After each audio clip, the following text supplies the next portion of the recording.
James Power versus Michael Pagani. Can we say James Power?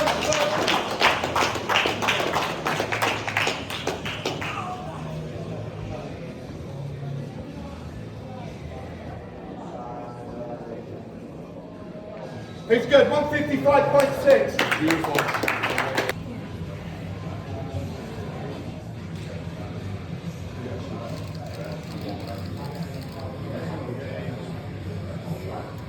Okay, so opening bout on the main card. 155.6, I think. 155.6 pounds on the scales. Just finished the weigh-in. Now just sat in the rehydration process. And Steve has just fetched me a lovely bowl and a spoon so I can have my cereal. Cheers, Stevie, lad.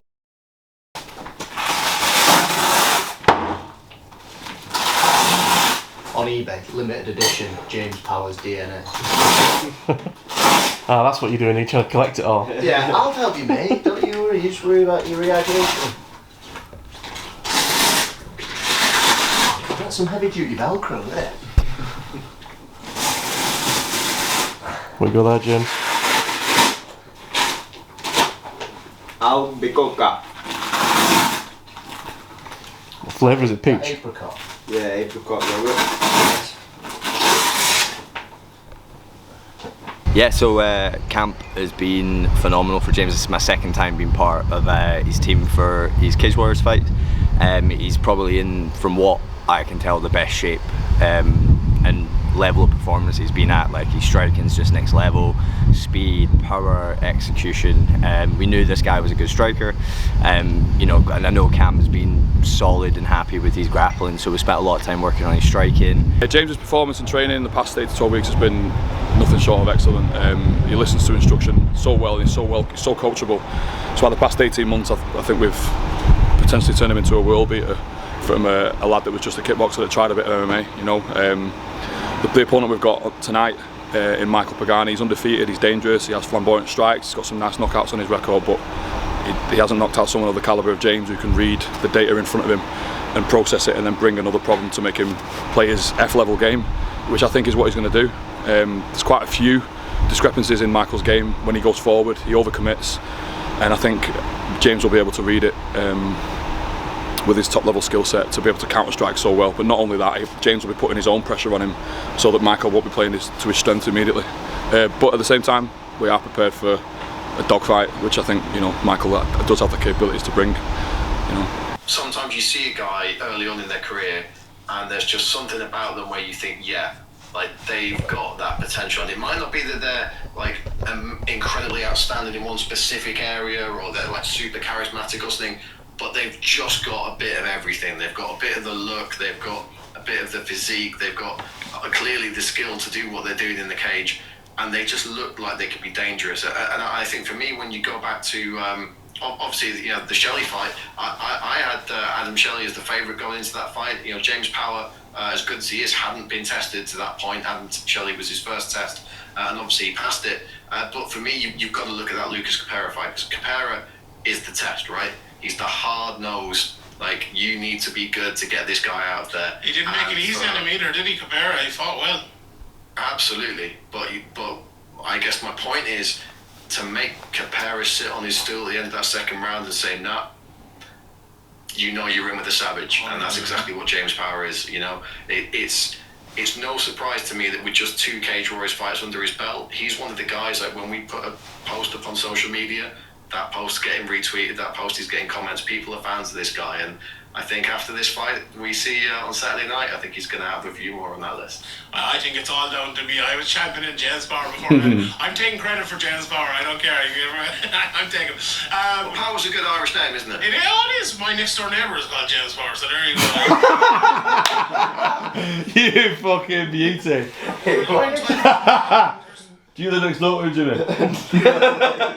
Might be a relative. Fucking hell. Not talking shit, those two, are they? Well, the scorecards have been tallied. Let's throw it to our man in the cage, Mr. Hal Chaplin, to get the official decision. Ladies and gentlemen, after 3 rounds of mixed martial arts action, we go to our judges' scorecards.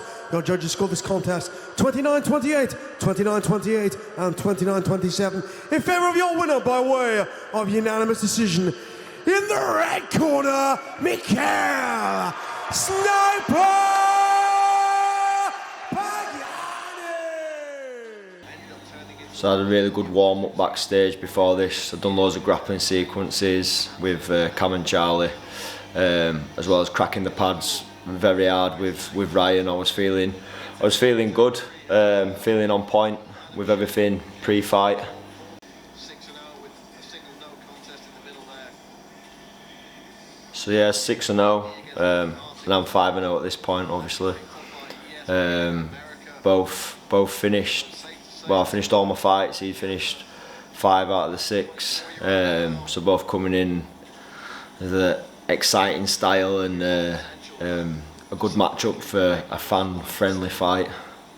Michael Pagani in the black with red trim. Touch of gloves and we are underway. Feeling the range, straight in with that little outside low kick.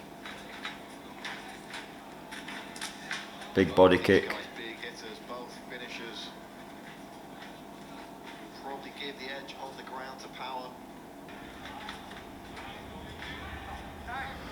So the groin shot, I didn't feel like in the moment it hit him in the groin, to be honest. So I kind of like shook my head at that. I felt like I hit him pretty clean to the inside of the thigh, which I think it shows in the video. To be fair, it goes pretty much bang on the inside of the thigh. It might have clipped the box a little bit, but I thought it was pretty clean.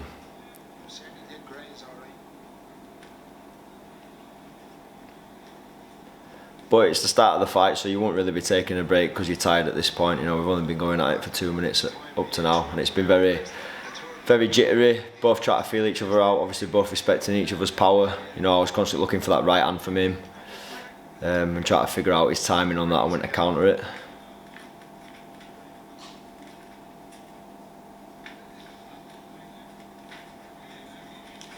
Nice front kick from me up the middle there, good stab on that. Outside low kick again. That was working really well for me at the start of this round, the outside low kick. Did in the Capera fight as well.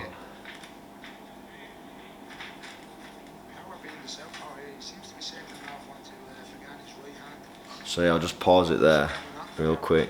So just Paul Redmond's someone I really rate who's commentating there. He was a really good fighter and he's a good coach. He was just commenting on to me circling far to my left, which they're saying couldn't be circling into Pagani's power side, but if you actually circle that way a lot, you actually end up off centre of the right hand anyway. You end up outside of it on the other side.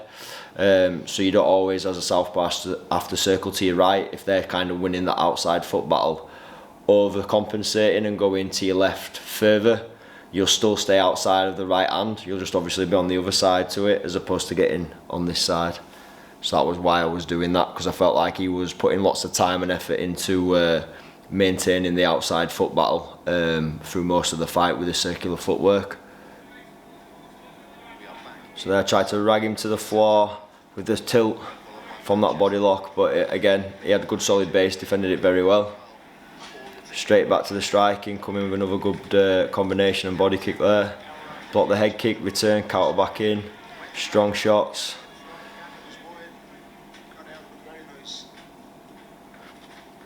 Evade the right hand, counter back in.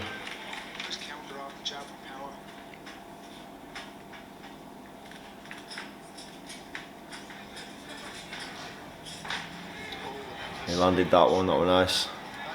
Bit of a melee, I'll land some more shots. Back in, pressuring him again, landing a clean left. Block the kick, return. And he caught the outside low kick just at the end of the round and got a little trip there. No damage done. So end of round 1, I feel like the main theme of it was like when I was going forwards with my combos, I was definitely landing more clean shots and more volume as well, and driving him backwards. And most of the time he steps forwards to throw, I'm either circling off completely, or you can see a lot of the time I'm pulling and slipping or parrying, and then I'm countering off the back of those shots straight away. So it might appear like he lands one, but then I'm returning with like 2 or 3 shots and also driving him back with my combinations. So I feel like, you know, on the scorecard that should win me the round there in round 1. You know, definitely shots landed. It'd be nice to see statistics actually, how many shots I did land in comparison to him, but I would say more, it looks like 3-1 for most of the round. So Cam here is telling me to try and kick a little less, because he'd noticed that he caught the kick and he was starting to try and time that with a few of my body kicks as well. So he's telling me to rely on my boxing a bit more and also play a bit more on the inside, a bit more of the dirty boxing, just because I seemed to be having success when I was closing in. So I started to try and look for that a little bit more in this round and kick a little bit less. There's that straight right from the sniper. A little bit short with the high kick there. Nice body shot. Into the body from power. This one's starting to open up a little bit in the second round. So again, I feel like I'm evading the shot, countering back in, whoa, and then he caught me with that spinning elbow. And yeah, that did land flush. Very clean strike from him, well timed. And I definitely felt the effects of that. It stunned me. It was a really good shot. But recovered really fast. It was like a quick little moment, and then I was straight in on the takedown anyway. So I just used this as a little bit of time just to make sure I had fully recovered, and that was alright. Knowing that I was in a dominant position as well. Tried to pull the single leg out here, and again, he was very strong there. His base was solid. You know, I have a lot of success in the gym here, pulling the single leg off the wall and turning and running the pipe, but he felt really strong there, very glued to the floor. You can see that he's also heavy with his whizzer, so it's broke my posture a little bit, my head's low. The referee's asking for a little bit more. I like the way Pagani just peeled Power's chin up away from down there. So again, I try to look for the body lock again there, but he's pummeled back into over-unders really well.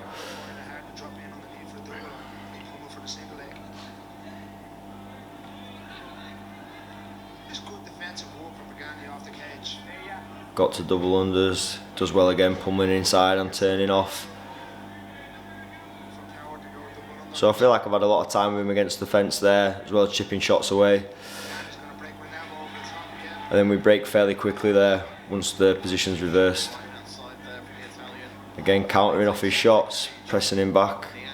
Nice jab. Returning again, driving him back, landing a good left hand. Another body shot.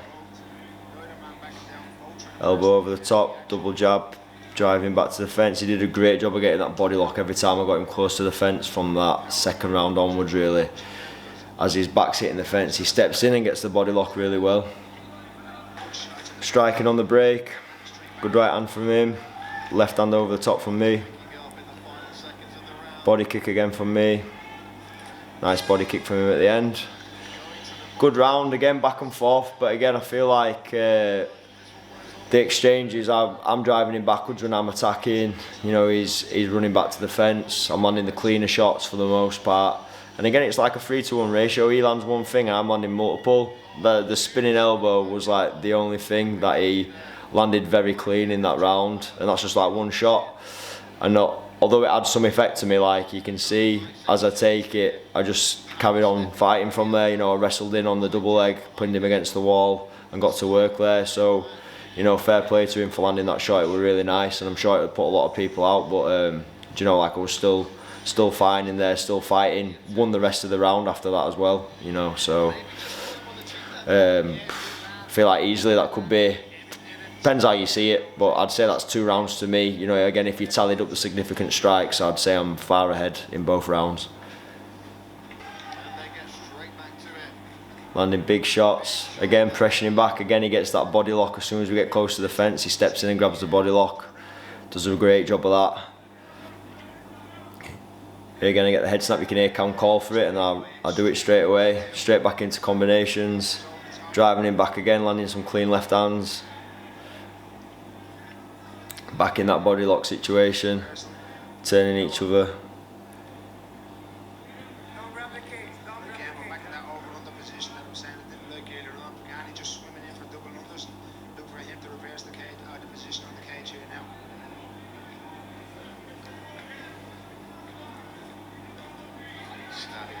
Nice front kick.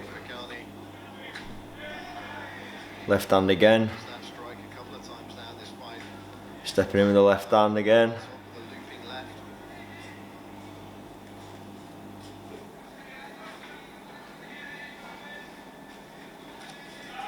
Big combination, driving him back again. Landing multiple strikes. He gets me back in this body lock scenario again. Like I say, he did a great job of that every time.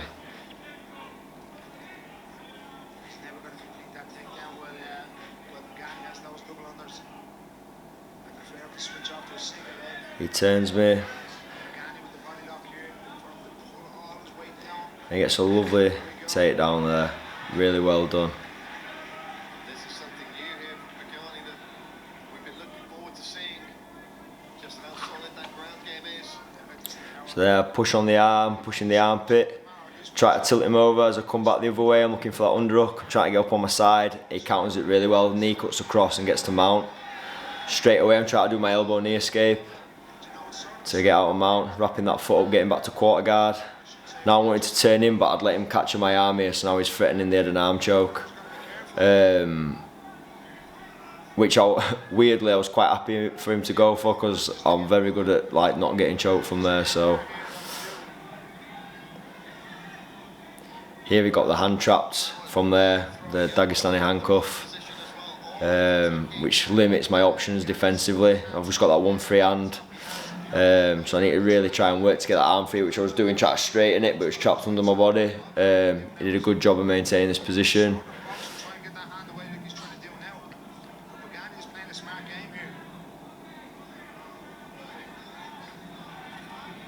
Couple of clubbing shots there from Pagani. Time running out in the second round, just 2 minutes left in this lightweight bout. So I get to my knees, he pulls me back down the other way. Again, we're back in that head and arm scenario. He's in mount again. Again, I'm trying to get to one side, do the elbow knee escape, catch the leg, which I've done. Now I need to swing back the other way, get to quarter guard and half guard, which I've done. Look for that underhook. He's raining down elbows. One which cut me. But most of the stuff he's landing here, it's hitting my arms before it hits me. Like, I was never feeling in danger of going out. You know, there's some of the lighter shots that I've been hit with, really, in the fight compared to some of the other stuff that I'd landed already. It's just obviously you've got to be seen to be intelligently defending yourself and improving your position, which is why I'm constantly going side to side, framing on the hips. But again, he's just countering the counter really well. Every time I'm almost out, he knee cuts across and gets himself back into mount.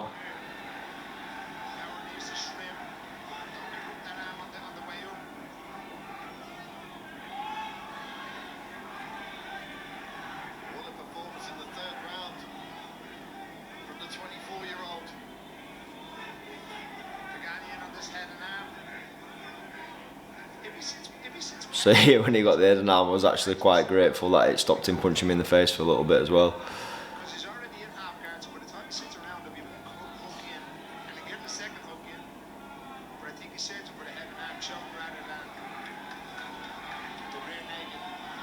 So yeah, I get to my knees, and then I tried to roll through to re-guard, but I ended up rolling through and he followed me and ended up in mount.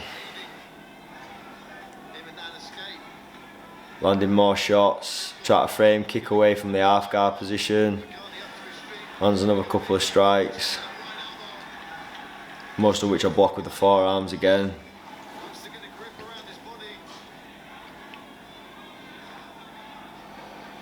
Another big shot from Pagani, he steps back and that'll be all. So good fight. At the end there, obviously, stayed on my knees just because I was gutted.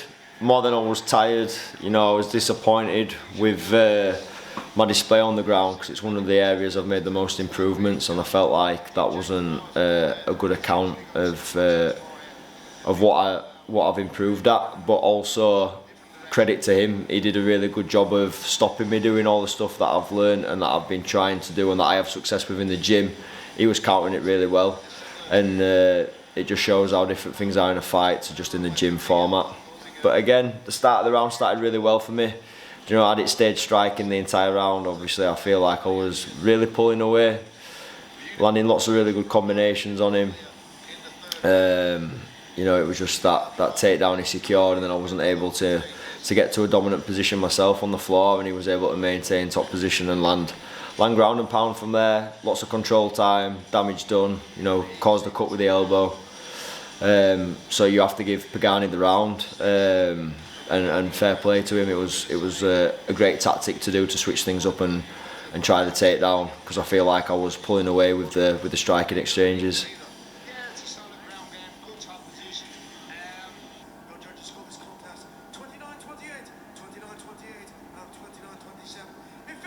So the last judge gave him it 29-27, which seems a bit scandalous, really, considering that I could have easily won the first 2 rounds. But yeah, hats off to Michael. He was a great opponent, and he was a great guy as well. You know, nothing but respect for him. Very talented fighter, and he's still very young, so I'm sure he'll go a long way. And he's got a lot of growing to do as well. So I'm sure he'll be on the rise. But yeah, I think you know, different circumstances, potentially fighting in a different country, could it have gone my way? I feel like it's fair to say quite easily. I could have been up 2 rounds there, but again, that's the thing when it goes to the judges, it's all a matter of opinion and how you see the fight, and finishing a fight with some heavy ground and pound on top is always going to sway the judges. That's the last thing they see. So like if they're thinking it's close, for something like that can definitely sway the decision. So fair play to him.